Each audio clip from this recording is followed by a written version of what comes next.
ಶ್ರೀಗುರುಭ್ಯೋ ನಮಃ. ಹರಿಃ ಓಂ. ವಿಜ್ಞಾನರೋಚಿಪರಿಪೂರಿತಾಂತರ್ಬಾಹ್ಯಾಂಡಕೋಶಂ ಹರಿತೋಪಲಾಭಂ ತರ್ಕಾಭಯೇತಂ ವಿಧಿಶರ್ವಪೂರ್ವಗೀರ್ವಾಣವಿಜ್ಞಾನದಮಾನತೋऽಸ್ಮಿ.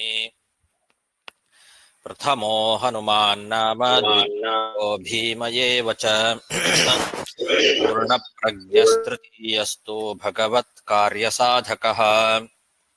ಬುದ್ಧಿರ್ಬಲಂ ಯಶೋಧೈರ್ಯಂ ನಿರ್ಭಯತ್ವಂ ಅರೋಗತಾ ಅಜಾಡ್ಯಂ ವಾಕ್ಪಟುತ್ವಂ ಚ ಹನುಮತ್ ಸ್ಮರಣಾದ್ ಭವೇತ್. ಪೃಥ್ವೀಮಂಡಲಮಧ್ಯಸ್ಥಾಃ ಪೂರ್ಣಬೋಧಮತಾನುಗಾಃ ವೈಷ್ಣವಾ ವಿಷ್ಣುಹೃದಯಾಃ ತನ್ನಮಸ್ಯೆ ಗುರುನ್ ಮಮ. ಜನ್ಮಾದ್ಯಸ್ಯ ಯತೋನ್ಮಯಾದಿತರತಶ್ಚಾರ್ಥೇಷ್ವಭಿಜ್ಞಸ್ವರಾಟ್ ತೇನೇ ಬ್ರಹ್ಮಹೃದಾಯ ಆದಿಕವಯೇ ಮುಖ್ಯಂತಿ ಯಂ ಸೂರಯಃ. ತೇಜೋ ವಾರಿಮೃದಾಂ ಯಥಾ ವಿನಿಮಯೋ ಯತ್ರ ತ್ರಿಸರ್ಗೋ ಮೃಷಾ ಧಾಮ್ನಾ ಸ್ವೇನ ಸದಾ ನಿರಸ್ತಕುಹಕಂ ಸತ್ಯಂ ಪರಂ ಧೀಮಹಿ. ಸೃಷ್ಟಿಸ್ಥಿತ್ಯಪ್ಯೇಹಾನೇತಿದೃಶಿತಮೋ ಬಂಧಮೋಕ್ಷಾಶ್ಚ ಯಸ್ಮಾತ್ ಅಸ್ಯ ಶ್ರೀ ಬ್ರಹ್ಮರುದ್ರ ಪ್ರಭೃತಿ ಸುರನರದ್ವೇಷ ಶತ್ರುತ್ಮಕಸ್ಯ ವಿಷ್ಣೋರ್ವ್ಯಸ್ತಾಃ ಸಮಸ್ತಾಃ ಸಕಲಗುಣನಿಧಿಃ ಸರ್ವದೋಷವ್ಯಪೇತಃ ಪೂರ್ಣಾನಂದೋ ವ್ಯಯೋ ಯೋ ಗುರುರಪಿ ಪರಮಃ ಚಿಂತಯೇತಂ ಮಹಾಂತಂ. ಯಂ ಪ್ರವ್ರಜन्तಮನುಪೇತಮಪೇತಕೃತ್ಯಂ ದ್ವೈಪಾಯನೋ ವಿರಹಕಾತರ ಆಜುಹಾವ. ಪುತ್ರೇತಿ ತನ್ಮಯತಯಾ ತರವೋಪಿ ನೇದುಃ तं ಸರ್ವಭೂತಹೃದಯಂ ಮುನಿಮಾನತೋಸ್ಮಿ. ಶ್ರೀಗುರುಭ್ಯೋ ನಮಃ. ಹರಿಃ ಓಂ. ಶ್ರೀಮದ್ಭಾಗವತದ ನವಮ ಸ್ಕಂಧದ 9ನೇ ಅಧ್ಯಾಯದಲ್ಲಿ ಇವತ್ತು 20ನೇ ಶ್ಲೋಕ.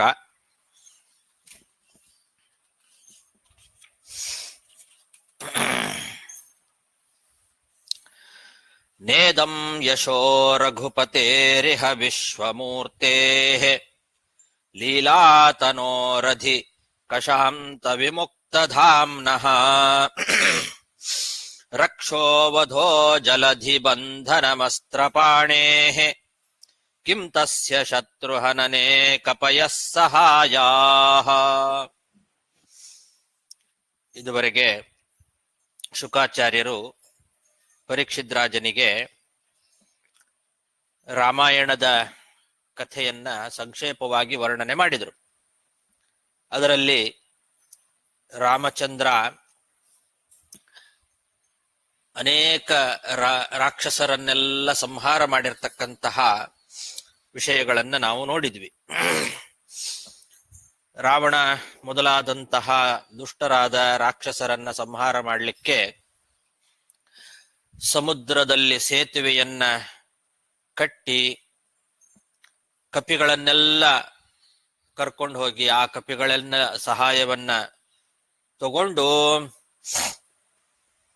ಲಂಕಾಪಟ್ಟಣಕ್ಕೆ ಹೋದ. ಆ ಎಲ್ಲ ಕಪಿಗಳ ಸಹಾಯದಿಂದ ದೊಡ್ಡ ಒಂದು ಯುದ್ಧವನ್ನ ಮಾಡಿದ.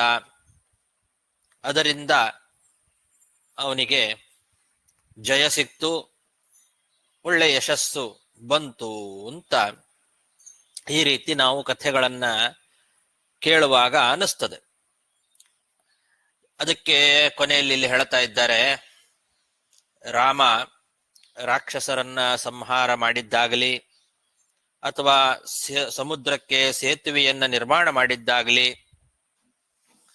ಇದರಿಂದ ಅವನಿಗೇನು ದೊಡ್ಡ ಯಶಸ್ಸು ಅಂತ ಹೇಳೋ ಹಾಗಿಲ್ಲ. ಯಾಕೆಂದ್ರೆ ಶ್ರೀರಾಮಚಂದ್ರ ಅವನು ವಿಶ್ವವ್ಯಾಪಿ, ಸಾಕ್ಷಾತ್ ಭಗವಂತ, ಎಲ್ಲ ಕಡೆಯಲ್ಲಿ ವ್ಯಾಪಿಸಿಕೊಂಡಿರ್ತಕ್ಕಂಥವನು, ವಿಶ್ವಮೂರ್ತಿ. ಅವನು ಇಡೀ ಜಗತ್ತನ್ನೇ ವ್ಯಾಪಿಸಿಕೊಂಡಿರ್ತಕ್ಕಂಥವನು. ಲೀಲಾ ಮಾತ್ರದಿಂದಲೇನೆ ಸ್ವೇಚ್ಛೆಯಿಂದ ಲೀಲೆಗೋಸ್ಕರ ತನ್ನ ಈ ಅವತಾರ ತಾನು ಶರೀರವನ್ನ ಧಾರಣೆ ಮಾಡಿ ಬಂದವನು. ಅವನಿಗೆ ಪ್ರಾಕೃತವಾದ ಶರೀರ ಅಂತ ಇಲ್ಲ. ಜ್ಞಾನ ಸುಖ ಪರಿಪೂರ್ಣನಾಗಿರ್ತಕ್ಕಂಥವನು, ಜ್ಞಾನ ಸುಖಗಳೇ ಅವನ ಶರೀರ. ಅಧಿಕವಾದಂತಹ ಸುಖಪೂರ್ಣ ನಿತ್ಯ ಮುಕ್ತ ಅಂತಹ ಸ್ವರೂಪ ಭಗವಂತನದ್ದು. ಅಂತಹ ಭಗವಂತನಿಗೆ ಶತ್ರುಗಳ ಸಂಹಾರ ಮಾಡೋ ವಿಷಯದಲ್ಲಿ ಕಪಿಗಳು ಸಹಾಯ ಆಗಬೇಕೇನು ಅಂತ ಕೇಳ್ತಾರೆ. ಕಿಂ ತಸ್ಯ ಶತ್ರುಹನನೆ ಕಪಯ ಸಹಾಯ. ಅಸ್ತ್ರಪಾಣಿಯಾಗಿ ಇರುವಂತಹ ಆ ಭಗವಂತನಿಗೆ ಜಲದಿಬಂಧನಂ ರಕ್ಷೋವದಹ, ಸಮುದ್ರದಲ್ಲಿ ಸೇತುವೆಯನ್ನು ನಿರ್ಮಾಣ ಮಾಡೋದಾಗ್ಲಿ, ರಾಕ್ಷಸರ ಸಂಹಾರ ಮಾಡೋದಾಗ್ಲಿ, ಇದಕ್ಕೆಲ್ಲ ಕಪಿಗಳ ಸಹಾಯ ಬೇಕೇನು? ಯಾಕೆ? ಲೀಲಾತನೋಹ ಅಧಿಕ ಶಾಂತ ವಿಮುಕ್ತ ಧಾಮ್ನಃ, ಅಧಿಕವಾದಂತಹ ಸುಖ ಪೂರ್ಣನಾಗಿರ್ತಕ್ಕಂಥವನು, ಸದಾ ವಿಮುಕ್ತನಾಗಿರ್ತಕ್ಕಂಥವನು. ಅಂತಹ ಸ್ವರೂಪವುಳ್ಳ ಭಗವಂತನಿಗೆ ಕಪಿಗಳ ಸಹಾಯದ ಅಗತ್ಯ ಇದೆ ಏನು ಅಂತ ಕೇಳ್ತಾರೆ. ಕೈಮುತ್ಯ ನ್ಯಾಯ. ಕಪಿಗಳ ಸಹಾಯ ಅಗತ್ಯ ಇದೇನು? ಇಲ್ವೇ ಇಲ್ಲ. ಕಪಿಗಳ ಸಹಾಯದಿಂದ ಭಗವಂತ ಇದನ್ನೆಲ್ಲ ಮಾಡಿದ ಅಂತ ಹೇಳಬಾರದು. ಯಾರ ಸಹಾಯದ ಅಗತ್ಯವೂ ಇಲ್ಲ ಅವನಿಗೆ. ಯಾಕೆ? ಅವನು ವಿಶ್ವಮೂರ್ತಿ, ಲೀಲಾತನು, ಅಧಿಕ ಶಾಂತ ವಿಮುಕ್ತ ಧಾಮ. ಅಂತಹ ರಘುಪತಿಯಾದ ಶ್ರೀರಾಮಚಂದ್ರನಿಗೆ ಕಪಿಗಳು ಸಹಾಯ ಮಾಡಿದರು ಅಂತ ಖಂಡಿತವಾಗಿಯೂ ಇಟ್ಕೊಳ್ಬಾರ್ದು. ನೇದಂ ಯಶೋ ರಘುಪತೇರಿಹ ವಿಶ್ವಮೂರ್ತೆ ಲೀಲಾತನೋರಧಿಕ ಶಾಂತ ವಿಮುಕ್ತ ಧಾಮ್ನಃ ರಕ್ಷೋ ವಧೋ ಜಲದಿ ಬಂಧನಮಸ್ತ್ರಪಾಣೇ ಕಿಂ ತಸ್ಯ ಶತ್ರುಹನನೆ ಕಪಯಃ ಸಹಾಯಾಃ ಯಸ್ಯಾಮಲಂ ನೃಪಸದತ್ಸು ಯಶೋಧುನಾಪಿ ಗಾಯಂತ್ಯಘಘ್ನಮೃಷಯೋ ದಿಗಿಭೇಂದ್ರಪಾತೆ ತನ್ನಾಕಪಾಲವಸುಪಾಲ ಕಿರೀಟಜುಷ್ಟಂ ಪಾದಾಂಬುಜಂ ರಘುಪತೆ ಶರಣಂ ಪ್ರಪದ್ಯೆ.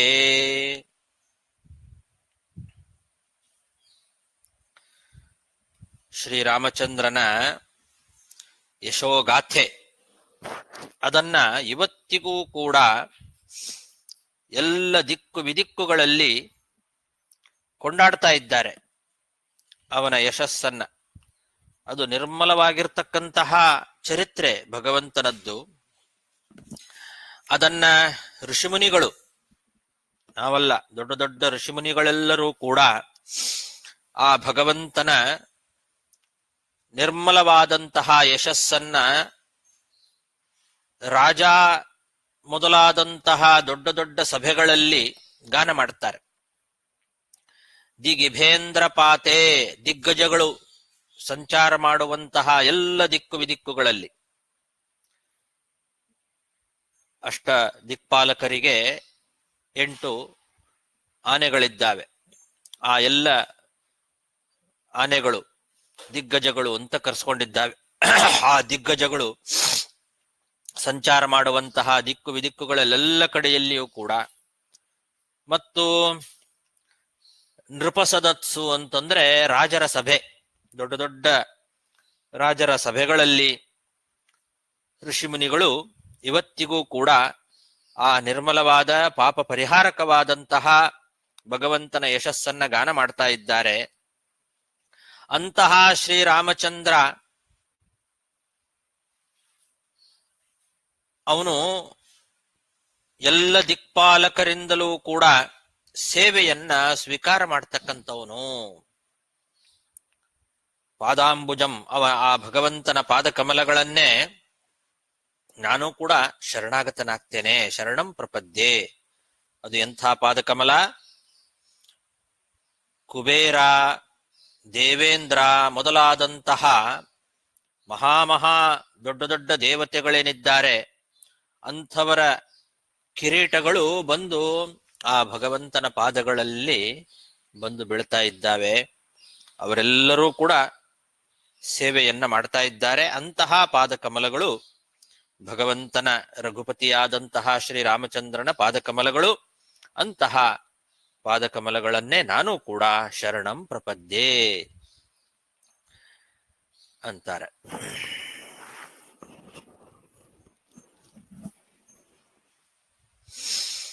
ಯಸ್ಯಾಮಲಂ ನೃಪಸದತ್ಸು ಯಶೋಧುನಾಪಿ ಗಾಯಂತ್ಯಘಘ್ನಮೃಷಯೋ ದಿಗಿಭೇಂದ್ರಪಾತೆ ತನ್ನಾಕಪಾಲವಸುಪಾಲಕಿರೀಟಜುಷ್ಟಂ ಪಾದಾಂಬುಜಂ ರಘುಪತೆ ಶರಣಂ ಪ್ರಪದ್ಯೆ.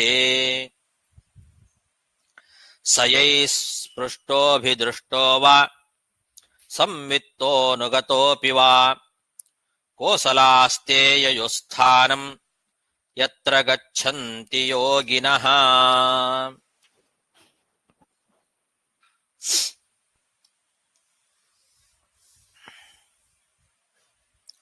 ಅಯೋಧ್ಯ ಪಟ್ಟಣದಲ್ಲಿ ಶ್ರೀರಾಮಚಂದ್ರ ವಾಸ ಮಾಡ್ತಾ ಇದ್ದ. ಆ ಅಯೋಧ್ಯಾದಲ್ಲಿರ್ತಕ್ಕಂತಹ ನಗರವಾಸಿಗಳೇನಿದ್ರು ಹಿಂದೆ, ಅವರೆಲ್ಲರೂ ಕೂಡ ಶ್ರೀರಾಮಚಂದ್ರನನ್ನ ಮುಟ್ಟಿ ಭಕ್ತಿಯಿಂದ ನಮಸ್ಕಾರ ಮಾಡಿದವರು, ಆ ಭಗವಂತನನ್ನ ಕಣ್ಣಾರೆ ಕಂಡವರು. ಮತ್ತೆ ಕೆಲವರು ಕೇಳಿ ತಿಳ್ಕೊಂಡವರು ಆ ಭಗವಂತನ ಮಹಿಮೆಗಳನ್ನ. ಇಂಥವರೆಲ್ಲ ಯೋಗಿಗಳು, ಅವರೆಲ್ಲ ಮಹಾ ಸಾಧಕರು. ಆ ಕಾಲದಲ್ಲಿ ಅವರೆಲ್ಲ ಭಗವಂತನ ಜೊತೆಯಲ್ಲಿ ಒಡನಾಟವನ್ನ ಇಟ್ಟುಕೊಂಡಂಥವರು. ಕೆಲವರೆಲ್ಲ ಅವನನ್ನ ಮುಟ್ಟಿ ಭಕ್ತಿಯಿಂದ ನಮಸ್ಕಾರ ಮಾಡಿದ್ದಾರೆ, ಕೆಲವರು ದೂರಿಂದ ಕಣ್ಣಿಂದ ನೋಡಿದ್ದಾರೆ. ಸ್ಪೃಷ್ಟ ಅಭಿದೃಷ್ಟೋವ, ಕೆಲವರು ಸ್ಪೃಷ್ಟ ಅಂದ್ರೆ ಮುಟ್ಟಿ ನಮಸ್ಕಾರ ಮಾಡಿದವರಿದ್ದಾರೆ, ಕೆಲವರು ಅಭಿದೃಷ್ಟ ಕಣ್ಣಿಂದ ನೋಡಿದವರಿದ್ದಾರೆ, ಕೆಲವರು ಸಂವಿತ್ತ ಅನುಗತೋಪಿವ, ಕೆಲವರು ಕೇಳಿ ತಿಳ್ಕೊಂಡಿದ್ದಾರೆ ಅವನ ಬಗ್ಗೆ. ಇಂಥವರೆಲ್ಲರೂ ಕೂಡ ಹೋಗಿ ಸೇರುವಂತಹ ಲೋಕ ಅದು ವಿಷ್ಣು ಲೋಕ, ಭಗವಂತನ ಲೋಕ. ಆ ಲೋಕವನ್ನ ಆ ಯೋಗಿಗಳು ಎಲ್ಲರೂ ಕೂಡ ಹೋಗಿ ಸೇರಿದ್ದಾರೆ. ಯಯುಹು ಸ್ಥಾನಂ ಯೋಗಿನಃ, ಅವರೆಲ್ಲ ಮಹಾಯೋಗಿಗಳು, ಅವರೆಲ್ಲರೂ ಕೂಡ ಭಗವಂತನ ಸ್ಥಾನವನ್ನ ಸೇರಿದ್ದಾರೆ.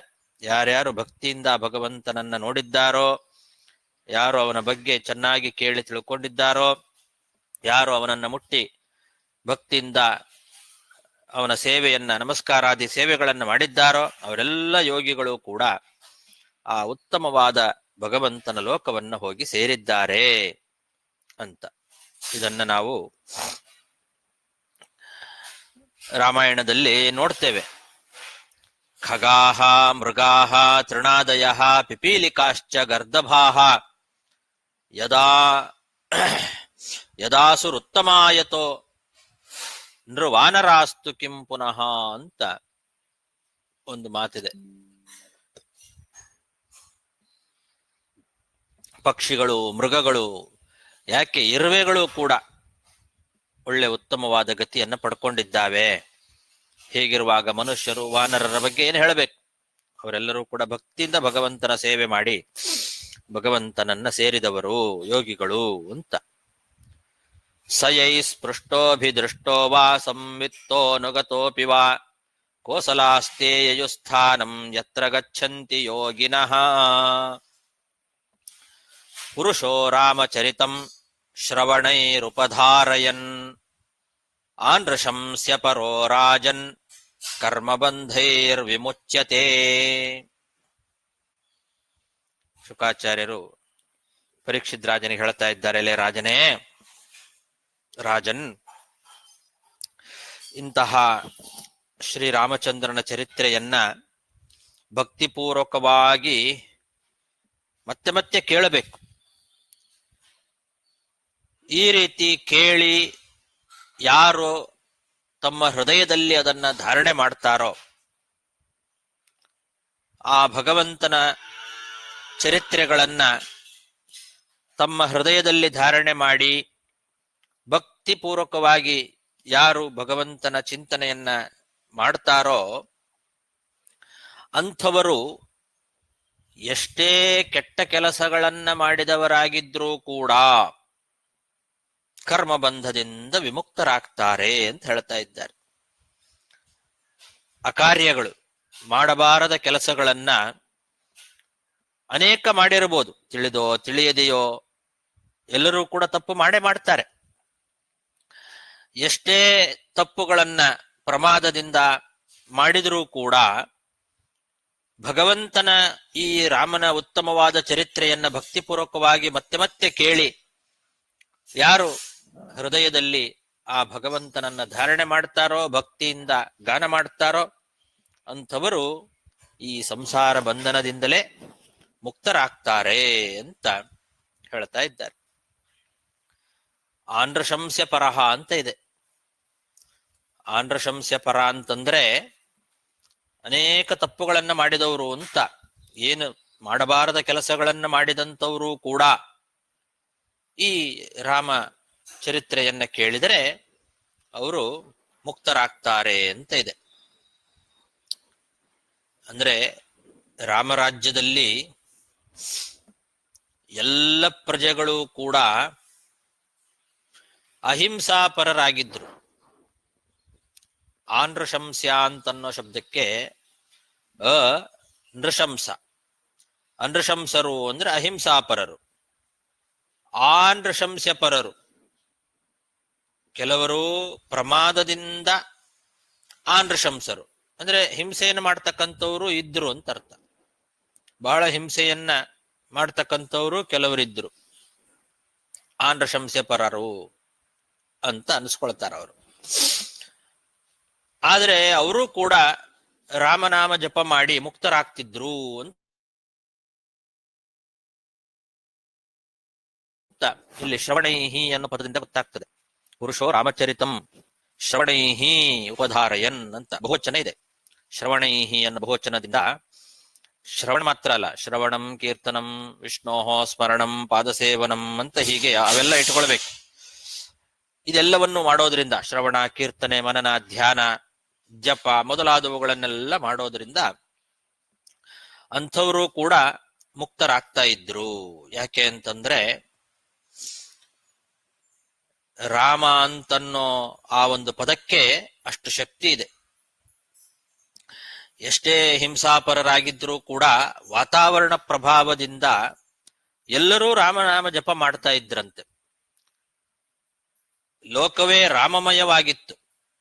ಹಾಗಾಗಿ ಅವರು ಕೂಡ ಕ್ರಮೇಣ ಅಹಿಂಸಾಪರರಾಗಿ ಮೋಕ್ಷವನ್ನ ಪಡಿತಾ ಇದ್ರು ಅಂತ ಹೀಗೆ ಭಾಗವತ ಹೇಳ್ತಾ ಇದೆ.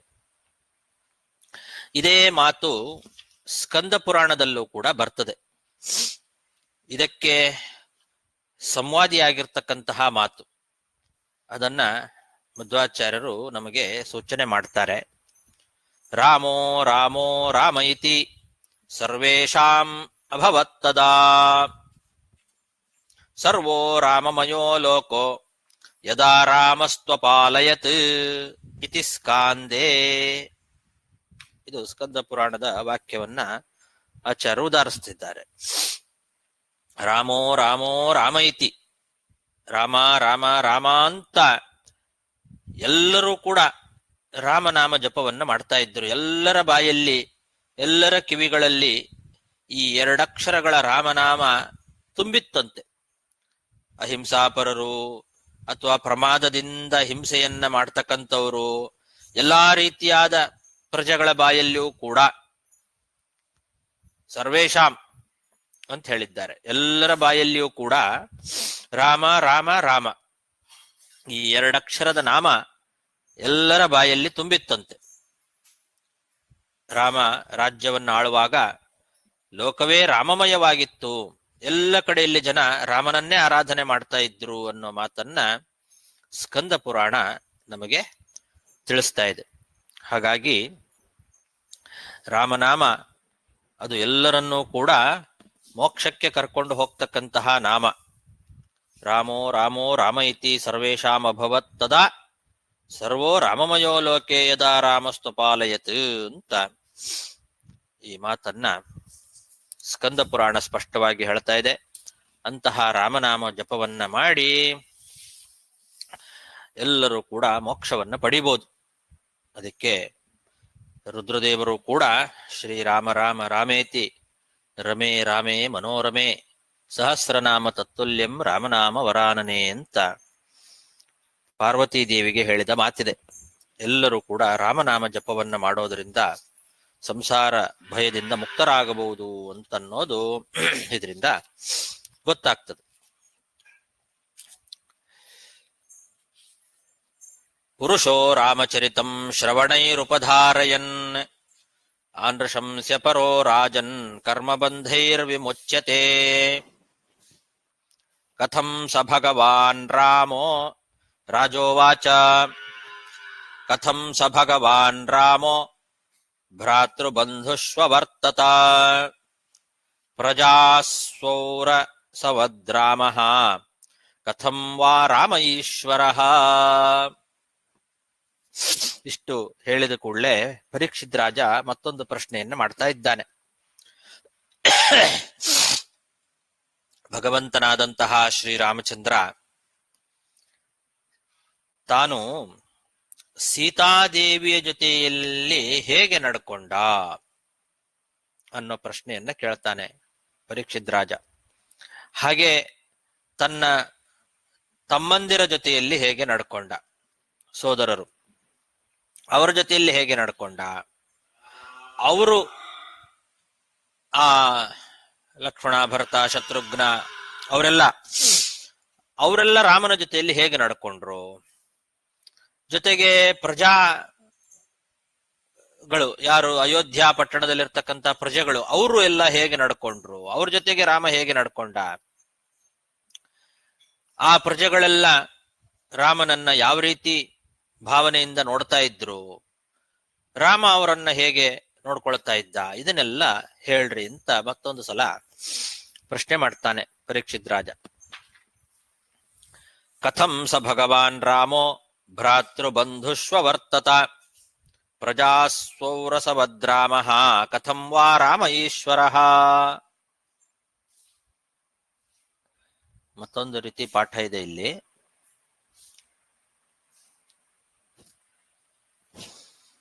ಕಥಂ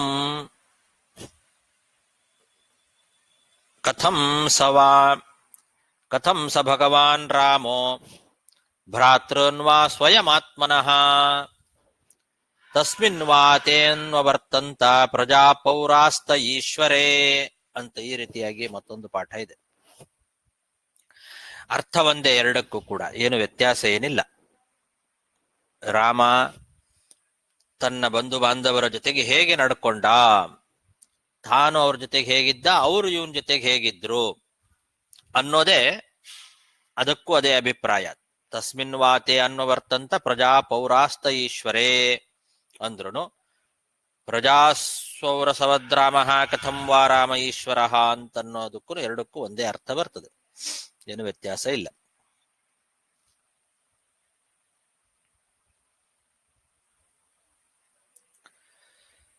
ಶ್ರೀ ಶುಕ ಉವಾಚ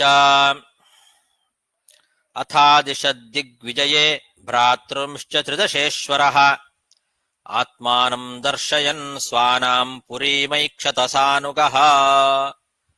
ಅದಕ್ಕೆ ಉತ್ತರವಾಗಿ ಶುಕಾಚಾರ್ಯರು ಹೇಳ್ತಾ ಇದ್ದಾರೆ, ದೇವದೇವೋತ್ತಮನಾಗಿರ್ತಕ್ಕಂತಹ ಶ್ರೀರಾಮಚಂದ್ರ ತನ್ನ ಸೋದರರನ್ನ ದಿಗ್ವಿಜಯಕ್ಕೆ ಕಳಿಸಿದ. ಪ್ರಜೆಗಳಿಗೆ ತಾನು ತನ್ನ ದರ್ಶನವನ್ನ ಸದಾ ಕಾಲ ಕೊಡ್ತಾ ಇದ್ದ. ತನ್ನ ಯಾರು ಅನುಚರರಿದ್ದಾರೆ ಸಾನುಗರು ಅವರ ಜೊತೆಗೆ ನಗರ ಸಂಚಾರವನ್ನ ಮಾಡೋದು, ನಗರ ಸಂದರ್ಶನ ಅದನ್ನು ಮಾಡ್ತಾ ಇದ್ದ. ಎಲ್ಲರಿಗೂ ಕೂಡ ತನ್ನ ದರ್ಶನವನ್ನ ಕೊಡ್ತಾ ಇದ್ದ ಭಗವಂತ. ಅಥಾದಿಶದ್ದಿಗ್ವಿಜಯೇ ಭ್ರಾತೃಂಶ್ಚ ತ್ರಿದಶೇಶ್ವರಃ ಆತ್ಮಾನಂ ದರ್ಶಯನ್ ಸ್ವಾನಾಂ ಪುರೀಮೈಕ್ಷತ ಸಾನುಗಃ.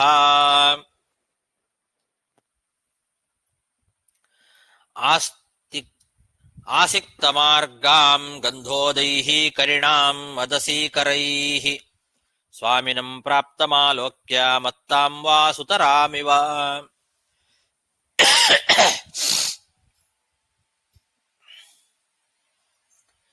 ರಾಮನನ್ನ ನೋಡಬೇಕು ಅಂತಂದ್ರೆ ಎಲ್ಲರಿಗೂ ಆನಂದ. ಅಯೋಧ್ಯ ಪಟ್ಟಣದಲ್ಲಿರ್ತಕ್ಕಂತಹ ಆ ಜನರಿಗೆ ರಾಮ ಬರ್ತಾನೆ ಅಂತಂದ್ರೆ ಅಷ್ಟು ಸಂತೋಷ. ಅಯೋಧ್ಯ ನಗರದ ಪತಿ ಒಡೆಯ ಆ ರಾಮ ನೋಡ್ಲಿಕ್ಕೆ ಬಂದ ಅಂದ ಕೂಡಲೇ ಸಂತೋಷದಿಂದ ಆ ಅಯೋಧ್ಯ ಪಟ್ಟಣವೇ ಹೇಗಿತ್ತು ಅಂದ್ರೆ ಮದ ಏರಿದ ಹೆಣ್ಣಿನಂತೆ ಕಂಡು ಬರ್ತಾ ಇತ್ತು ಅಂತ ಹೇಳ್ತಾರೆ. ಮದಸೀಕರೈಹಿ ಕರಿಣಾಂ, ಮದ ಏರಿರ್ತಕ್ಕಂತಹ ಹೆಣ್ಣಿನಂತೆ ಅಯೋಧ್ಯ ನಗರಿ ಕಂಡು ಬರ್ತಾ ಇತ್ತಂತೆ. ಯಾಕೆ ಅಂದ್ರೆ ಬೀದಿ ಬೀದಿಗಳಲ್ಲಿ ಗಂಧೋದಕಗಳನ್ನ ಸಿಂಪಡಿಸ್ತಾ ಇದ್ರು. ಹಾಗೆ ಬೀದಿಗಳಲ್ಲಿ ಆನೆಗಳ ಪರಿಮಳದಿಂದ ಕೂಡಿರ್ತಕ್ಕಂತಹ ಮದಜಲ ಅದನ್ನು ಸುರಿದಿದ್ರಂತೆ, ಸಿಂಪಡಿಸಿದ್ರು. ಹಾಗಾಗಿ ಅದು ಮದ ಏರಿರ್ತಕ್ಕಂತಹ ಹೆಣ್ಣಿನಂತೆ ಕಾಣಿಸ್ತಾ ಇತ್ತು ಅಯೋಧ್ಯ ಪಟ್ಟಣ ಅಂತ ಹೇಳ್ತಾ ಇದ್ದಾರೆ. ಆಸಿಕ್ತ ಮಾರ್ಗಾಂ ಗಂಧೋದೈಹಿ ಕರಿಣಾಂ ಮದಸೀಕರೈಹಿ ಸ್ವಾಮಿನಂ ಪ್ರಾಪ್ತಮಾಲೋಕ್ಯ ಮತ್ತಾಂ ವಾಸುತರಾಮಿವ. ಪ್ರಾಸಾದ ಗೋಪುರ ಸಭಾ ಚೈತ್ಯ ದೇವಗೃಹಾದಿಷು ವಿನ್ಯಸ್ತ ಹೇಮ ಕಲಶೈ ಪತಾಕಾಭಿಶ್ಚ ಮಂಡಿತಾಂ. ಅಯೋಧ್ಯ ಪಟ್ಟಣ ಹೇಗೆ ಶೋಭಿಸ್ತಾ ಇತ್ತು ಅಂದ್ರೆ ಒಳ್ಳೆ ಭವ್ಯವಾದಂತಹ ಮನೆಗಳು, ಗೋಪುರಗಳು, ಸಭಾಂಗಣಗಳು, ವೇದಿಕೆಗಳು, ದೇವಸ್ಥಾನಗಳು, ಈ ಎಲ್ಲ ಪ್ರದೇಶಗಳಲ್ಲಿ ಬಂಗಾರದ ಕಲಶಗಳನ್ನ ಇಟ್ಟಿದ್ರಂತೆ. ಪೂರ್ಣ ಕುಂಭ ಸ್ವಾಗತ ಮಾಡಲಿಕ್ಕೆ ಬಂಗಾರದ ಕಲಶಗಳನ್ನ ಇಟ್ಟಿರ್ತಿದ್ರು. ಮತ್ತೆ ಧ್ವಜಗಳಿಂದ ಅಲಂಕಾರ ಮಾಡಿರ್ತಿದ್ರು, ಪತಾಕಗಳಿಂದ ಅಲಂಕಾರವನ್ನ ಮಾಡಿರ್ತಿದ್ರು. ಪ್ರಾಸಾದ ಗೋಪುರ ಸಭಾ ಚೈತ್ಯ ದೇವಗೃಹಾದಿಷು ವಿನ್ಯಸ್ತ ಹೇಮ ಕಲಶೈಹಿ ಪತಾಕಾಭಿಶ್ಚ ಮಂಡಿತಾಂ. ಪೂಗೈಃ ಸಂವೃತೈರಂಭಾಭಿಃ ಪಾಲಿಕಾಭಿಃ ಸುವಾಸಸಾಂ ಆದರ್ಶೈರಂಶುಕೈಃ ಸ್ರಗ್ಭಿಃ ಕೃತಕೌತುಕತೋರಣಾಂ.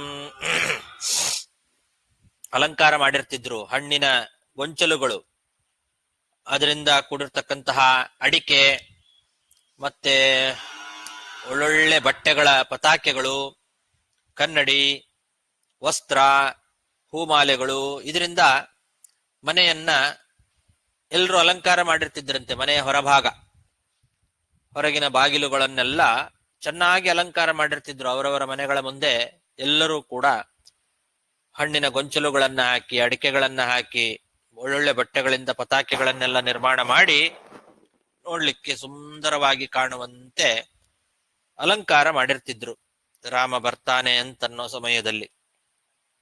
ಪೂಗೈಃ ಸಂವೃತೈರಂಭಾಭಿಃ ಪಾಲಿಕಾಭಿಃ ಸುವಾಸಸಾಂ ಆದರ್ಶೈರಂಶುಕೈಃ ಸ್ರಗ್ಭಿಃ ಕೃತಕೌತುಕತೋರಣಾಂ.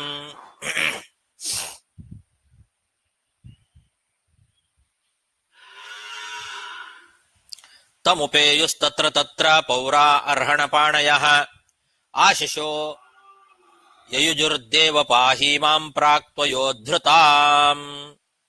ರಾಮ ಬರ್ತಾ ಇದ್ರೆ ಎಲ್ಲ ಜನರು ಕೂಡ ಕೈಯಲ್ಲಿ ಪೂಜಾ ಸಾಮಗ್ರಿಗಳನ್ನೆಲ್ಲ ಹಿಡ್ಕೊಂಡು ಬರ್ತಿದ್ರು. ರಾಮನನ್ನ ಎದುರುಗೊಳ್ತಾ ಇದ್ರು. ದೇವದೇವ, ನೀನು ನಮ್ಮನ್ನ ಕಾಪಾಡು ಅಂತ ಪ್ರಾರ್ಥನೆ ಮಾಡ್ಕೊಳ್ತಿದ್ರಂತೆ. ಪಾಹಿ ಮಾಂ ತ್ವಯಾ ಪ್ರಾಕ್ ಉದ್ಧೃತಾಂ. ನೀನು ಹಿಂದೆ ವರಾಹಾವತಾರ ಮಾಡಿ ಎತ್ತಿರ್ತಕ್ಕಂಥದ್ದು ಈ ಭೂಮಿ, ಆ ಭೂಮಿಯನ್ನ ನೀನು ಸದಾ ಕಾಪಾಡು ಅಂತ ಬೇಡ್ಕೊಳ್ತಿದ್ರಂತೆ. ನೀನೇ ವರಾಹಾವತಾರದಲ್ಲಿ ಎತ್ತಿ ತಂದಂತಹ ಈ ಭೂಮಿಯನ್ನ ನೀನು ಕಾಪಾಡು, ರಕ್ಷಣೆ ಮಾಡು ಅಂತ ಪೂಜಾ ಸಾಮಗ್ರಿಗಳನ್ನೆಲ್ಲ ಕೈಯಲ್ಲಿ ಹಿಡ್ಕೊಂಡು ಬಂದು ಆ ಅಯೋಧ್ಯ ಪಟ್ಟಣದ ಜನರು ರಾಮನನ್ನ ಪ್ರಾರ್ಥನೆ ಮಾಡ್ಕೊಳ್ತಾ ಇದ್ರು. ತಮುಪೇಯುಸ್ತತ್ರ ತತ್ರ ಪೌರಾ ಅರ್ಹಣಪಾಣಯ ಆಶಿಷೋ ಯುಯುಜುರ್ ದೇವ ಪಾಹಿ ಮಾಂ ಪ್ರಾಕ್ತ್ವಯೋಧೃತಾಂ. ಅಲ್ಲಿಗೆ 29 ಶ್ಲೋಕ ಆಯ್ತು. ಸಮಯ ಆಯ್ತು, ಸಾಕು. ಶ್ರೀಕೃಷ್ಣಾರ್ಪಣಮಸ್ತು.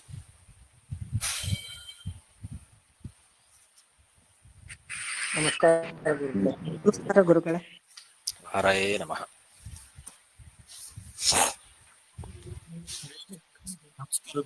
ಧನ್ಯವಾದಗಳು. ರಾಮ ರಾಮ ರಾಮ ಇತಿ ಎಂಬ ಇದು ಬಂದು ಹಾ. ಒಂದೇ ಬ್ರಾಹ್ಮಣ ಅಂತ ಹೇಳಿದ್ರಲ್ಲ, ಹಾ, ಹೌದು. ಇತಿ ಸ್ಕಾಂದೆ. ಇತಿ ಮಾನ ಸೂಚಿಯಿಂದ ಆಗಿದ್ದಾರೆ, ಇತಿ ಮಾನ ಸೂಚಿಯಿಂದ ಆಗಿದ್ದಾರೆ ಉತ್ತರಾಯಣ ಮತ ಪುಸ್ತಕದಲ್ಲಿ. ಇತಿ ಸ್ಕಾಂದೆ ಅಂತ ಸ್ಕಂದ ಪುರಾಣದ ವಾಕ್ಯ ಅಂತ ಬರೆದಿದ್ದಾರೆ. ಇತಿಮಾನಂ ಅದು ಇವರು ಅಲ್ಲ, ವಿಜಯಧ್ವಜ ತೀರ್ಥರ ವ್ಯಾಖ್ಯಾನದಲ್ಲಿ ಇತಿಮಾನಂ ಅಸೂಚಿ. ಮಾನಂ ಅಂದ್ರೆ ಪ್ರಮಾಣ, ಪ್ರಮಾಣಂ ಅಸೂಚಿ ಅಂದ್ರೆ ಸೂಚನೆ ಮಾಡಿದ್ರು ಅಂತ ಅರ್ಥ. ಹಾ, ಸರಿ ಸರಿ ಸರಿ, ಆಯ್ತು ಆಯ್ತು, ಧನ್ಯವಾದಗಳು.